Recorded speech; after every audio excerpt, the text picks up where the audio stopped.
Muito bem. Qual a situação de vacinas que a gente tem hoje no Brasil? Bom, para começar a história do Brasil, a gente precisa entender a história das vacinas, né. As vacinas, elas começaram a ser produzidas muito antes do que a gente ouviu falar delas. As vacinas, elas estão disponíveis, no mundo de uma forma muito desigual. Então, hoje no Brasil, a gente tem a distribuição de vacinas, a nossa situação, né, vacinal, olha, dados atualizados dia 6 de maio, hoje, né, temos, segunda dose administrada em 3,7% da população. Segunda dose. 3,7% da população tem as 2 doses da vacina aplicadas. A primeira dose da vacina, 8% da população total. Então, doses para cada 100 pessoas, 15,45. Isso é para nos dar a dimensão de quanta gente ainda no mundo precisa ser vacinada. E essas vacinas, elas fazem parte da nossa proteção. A gente tem, algumas, pessoas que ainda têm dificuldade para entender sobre essa vacina. Toline, eu acho que a gente tem aí algumas questões e alguns mitos sobre vacina que a gente precisa verificar, né? Sim, Adélia, temos sim.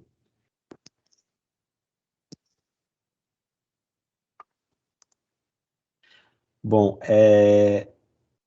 Adélia, as vacinas contra a Covid não são seguras, pois foram fabricadas com muita rapidez. Isso é um mito ou uma verdade? Isso é um mito, isso é um mito. Isso que parece que as vacinas foram fabricadas com muita rapidez, ah, quando a gente pensa assim, o que que é rapidez de fabricação? Há quanto tempo a gente usa vacinas? As plataformas que foram usadas para a vacina da Covid, elas já existiam, tá? E elas, foram adaptadas para serem utilizadas para a Covid.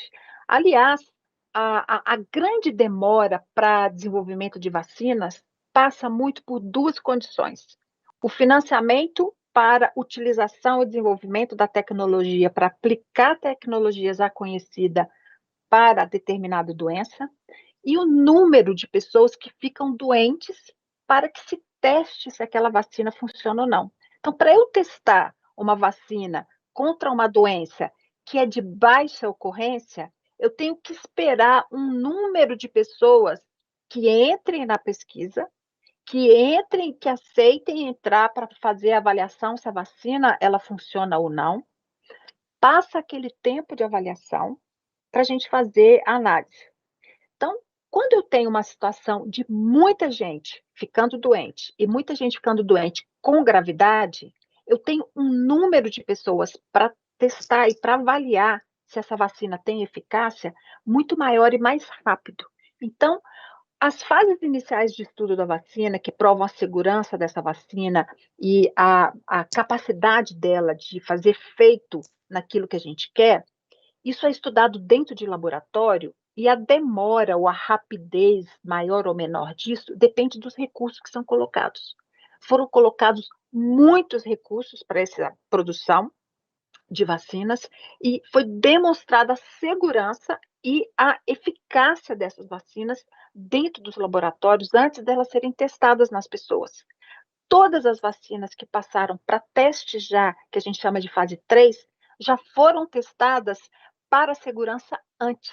Então, na vida real, por isso que a gente não teve problemas enormes com vacinas depois, na fase 3 de estudos delas.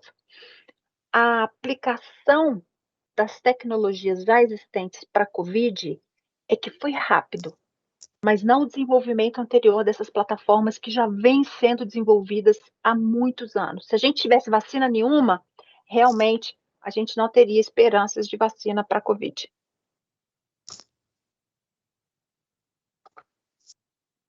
É melhor esperar a vacina boa do que tomar essa que não é 100% eficaz. Isso é um mito ou uma verdade? Esse daí é um mito meio capcioso, né? O que é a vacina boa e a espera? Qual é o risco hoje que a gente tem de alguém ficar doente com Covid e ficar grave, ir para o hospital, ser entubado, ou nem ter como entrar para o hospital e ser internado e vir a falecer, enquanto espera a vacina perfeita, né? O risco é muito alto. Não existe essa vacina que é perfeita, que dá 100% de garantias. Então, a melhor vacina é a vacina que você pode tomar o mais rápido possível e que a gente consegue ter a maior parte da população vacinada o quanto antes. Esta é a melhor estratégia de vacinação. Focar inicialmente nas pessoas de maior risco de adoecer, porque isso vai dar o maior benefício de retirar essas pessoas do sistema de saúde, da pressão no sistema de saúde, para que a gente não tenha excesso de mortalidade até além da Covid, que está causando, né? Também para outros tipos de problemas de saúde que não estão conseguindo ser atendidos, e isso faz com que a gente também tenha tempo de avaliar as próximas necessidades vacinais. Se for necessário tomar mais vacinas depois, a gente vai ter que trazer esse programa para perto da gente, vamos ter que buscar essa solução. A gente está naquela fase de desafio adaptativo. Então, a melhor vacina é aquela que a gente pode tomar mais rápido e aquela que a gente pode ter a cobertura da população maior o mais rápido possível também, independente desse estudo de eficácia de fase 3. Que, além de tudo, essa eficácia fase 3, ela foi feita para cada vacina em circunstâncias muito diferentes. Então, não dá para a gente nem comparar qual que é melhor do que a outra.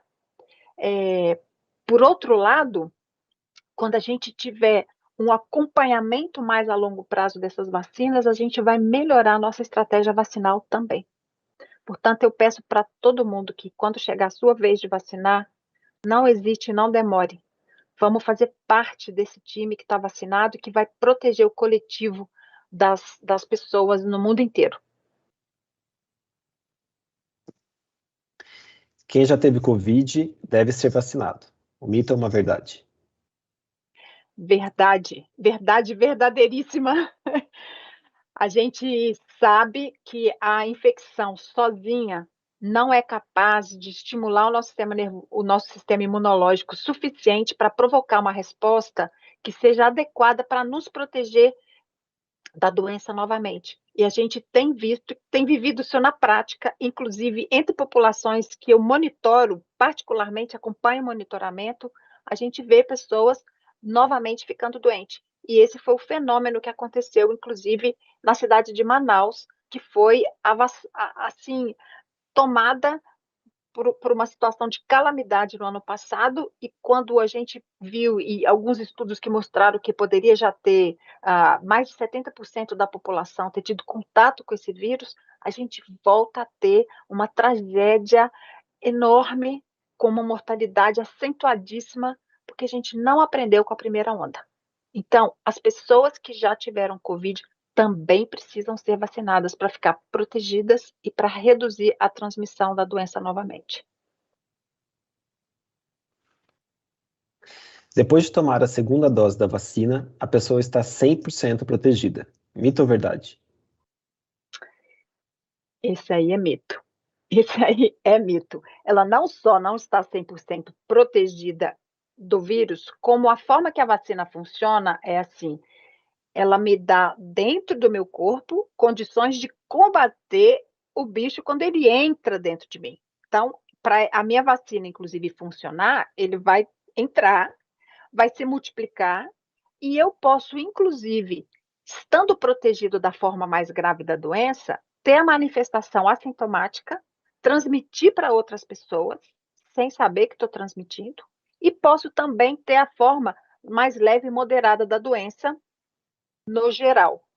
Existem também aqueles casos que a gente está conhecendo de pessoas que, embora tenham sido vacinadas, elas não estavam entre aquela proporção de pessoas que se beneficiou com uma proteção maior da vacina.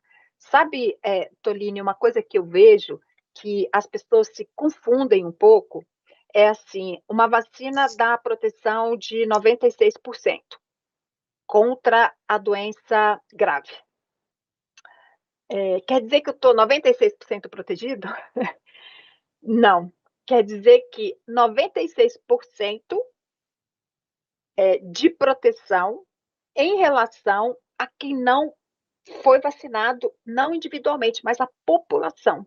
Então, se tem uma população que não foi vacinada e está exposta à Covid, e tem aqui 100 pessoas nesse grupo de alguns milhares que desenvolve a doença, nesse outro grupo aqui, que todo mundo está vacinado, eu vou ter 2 pessoas que vão desenvolver a doença, porque para essas 2 pessoas não funcionou.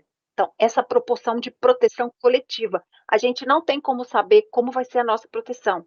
Ainda não temos como medir isso. Eu sou essa 2%, eu sou do outro que está protegido por um longo período. A gente não tem essa resposta. Então, não sabemos e não devemos nos expor, porque é um mito que a vacina me protege 100%. Tem gente que está achando, inclusive, que a primeira dose da vacina acabou de aplicar, já pode sair que está protegido. Não, gente, a proteção vai funcionar a partir da segunda semana da segunda dose, nesse nível do estudo, e aumenta ainda um pouco mais, ela vai atingir o pico dessa proteção a partir de 4 semanas depois da segunda dose da vacina. É o que a gente tem observado nos estudos epidemiológicos. Ingerir álcool logo após a vacinação compromete o efeito da vacina. Mito ou verdade? Uma boa notícia para todos é um mito. Não, a ingestão de álcool não compromete a função da vacina, tá? Nenhum tipo de alimento vai provocar isso. O que realmente vai definir a efetividade aí da vacina é você tomar a dose correta, no tempo correto, e que você não esteja passando por nenhuma outra doença infecciosa ou inflamatória. Porque isso sim, se você tiver doente e tomar vacina, tiver com febre, tiver com uma gripe, ou tiver com outro tipo de infecção, ou até mesmo com o próprio coronavírus, a vacina não vai ter o efeito esperado dela. Fora isso, vamos lá vacinar e pode celebrar depois, com todos os cuidados. Sim, sim. Bom, Adélia, então agora a gente vai para algumas perguntas aqui que chegaram para a gente, né? A primeira delas é: entre a AstraZeneca, Coronavac e a Pfizer, qual é a mais recomendada e qual a preocupação que a gente deve ter ao tomá-la? Bom, gente, a mais adequada é aquela que tiver disponível para você tomar, tá?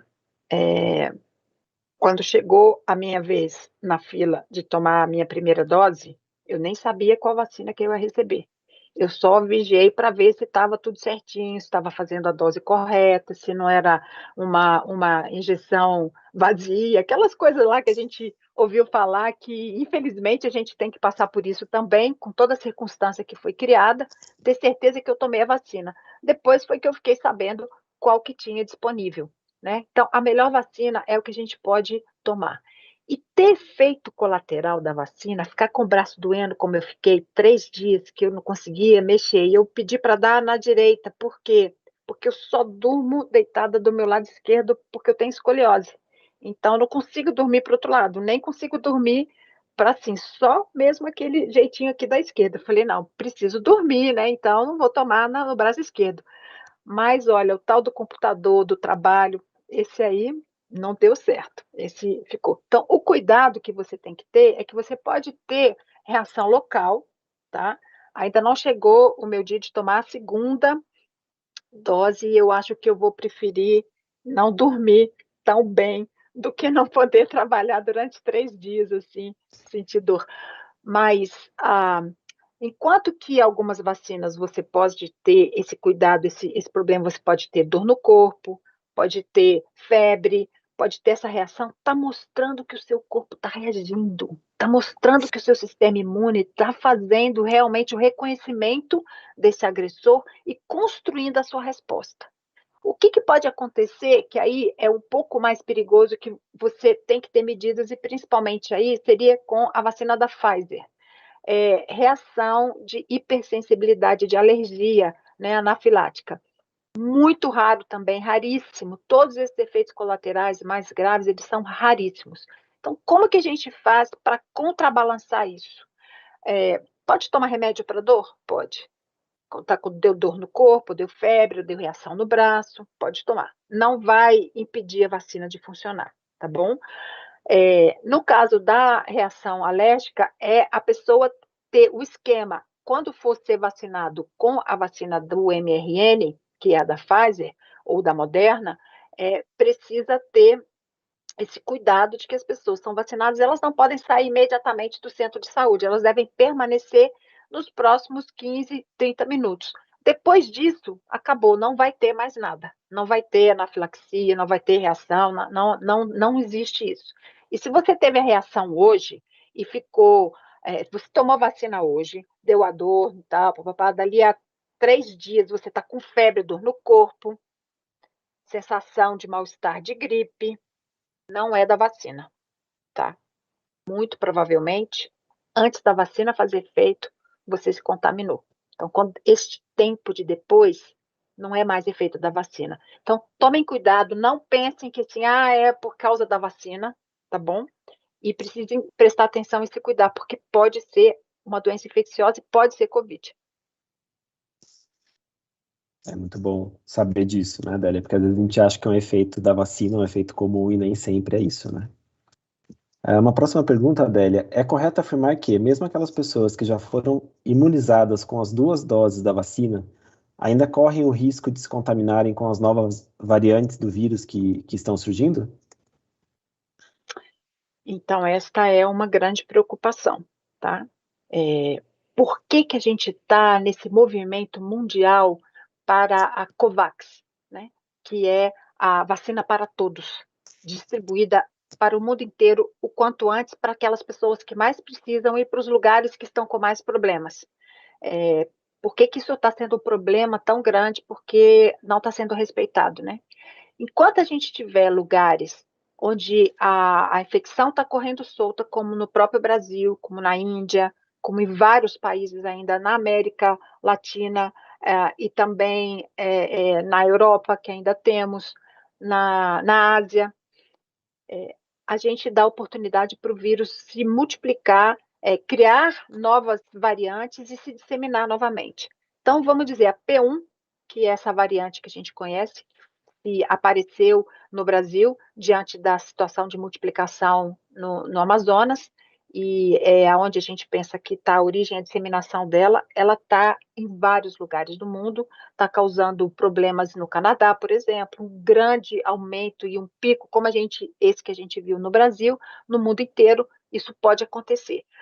Em relação às vacinas, para nós, para P1, que parece que acontece é que a gente tem ainda alguma proteção, só que pode ser que essa eficácia não seja tão favorável quanto o estudo anterior que foi feito nas variantes anteriores.